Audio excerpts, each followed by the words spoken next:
Yeah, sithando sami, ukopha ongaphezulu. Kodwa mhlambe before sithi yini ukopha ongaphezulu, kunomuntu othi cha mina ku-8 days, ku-9 days ngijwayele, ku-right yini lokho.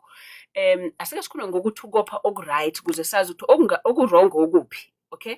Khumbula ukuthi yini ngoba sikhuluma ngokopha komuntu wesifazane la sithando sami uma esengena esikhathini.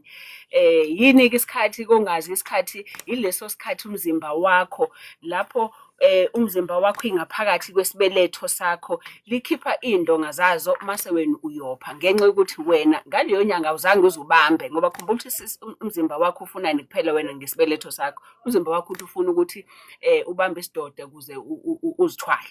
Okay, so if akwenzekanga lokho then-ke umzimba wakho usuyalikhipha-ke lelo gazi ebelikade lizoba lendlalela ukuthi lapho kuzobe kuhlezi khona ingane.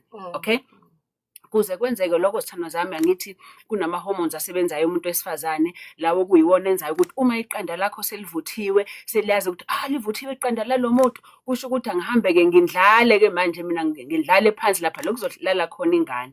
So lapho indlala khona-ke if lo donga elendlalile kwisibeletho elindele ukuthi kuzolala ingane la, if ayizange yekheke ingane, then lelo donga-ke uma seliphuma yilo blanket osuke usuphuma-ke lapho akusasabe-ke manje lendlu-ke siyadibhika-ke then sokuphuma as igazi.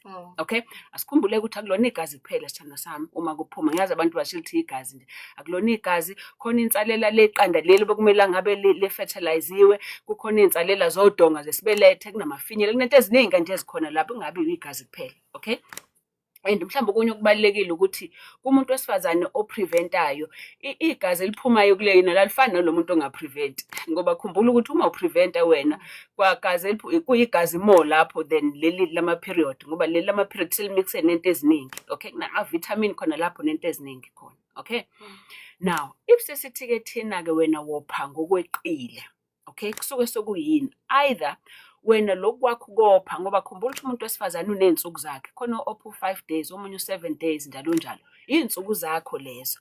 And into ebalulekile kuthina sowodokotela ukuthi yazi wena iphethini yakho ukuthi mina isikhathi ngingena emva kwey'nsuku ezingaka, hhayi ukuthi ngingena nge-date ethize ngoba if ungena nge-date ethi ngena mhla 25 kusho ukuthi iy'nsuku zakho ziyashintsha.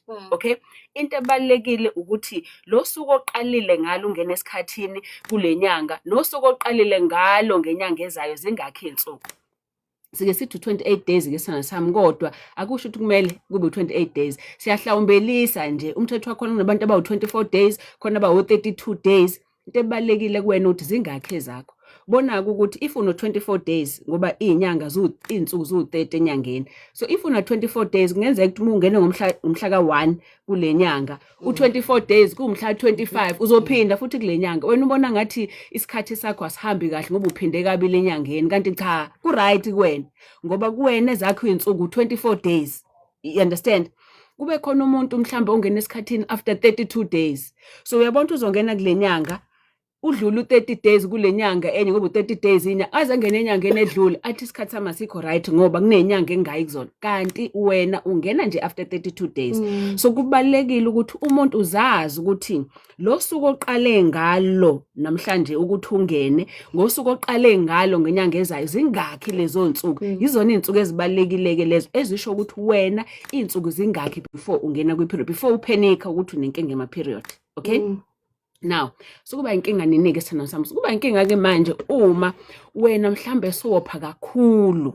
Alright, ukopha kakhulu-ke ukubona ngani? Ukubona ngokuthi either uthi wena uma usukhipha i-pad yakho noma i-tampon uyikhiphe ngoba simfomile igazi seliphuma kakhulu, or noma udinga ukuthi double protection wena uma kuwukuthi usesikhathini ufake i-tampon ufake ne-pad or ufake ama-pad amabili or nasemini ufake i-pad yasebusuku, then uyabona ukuthi cha kusho ukuthi wena wopha kakhulu. Kodwa futhi nakhona kuya ngesikhathi, mhlambe every hour 2 hours wena siyamfoma into oyifakile, then uyazi ukuthi wopha kakhulu.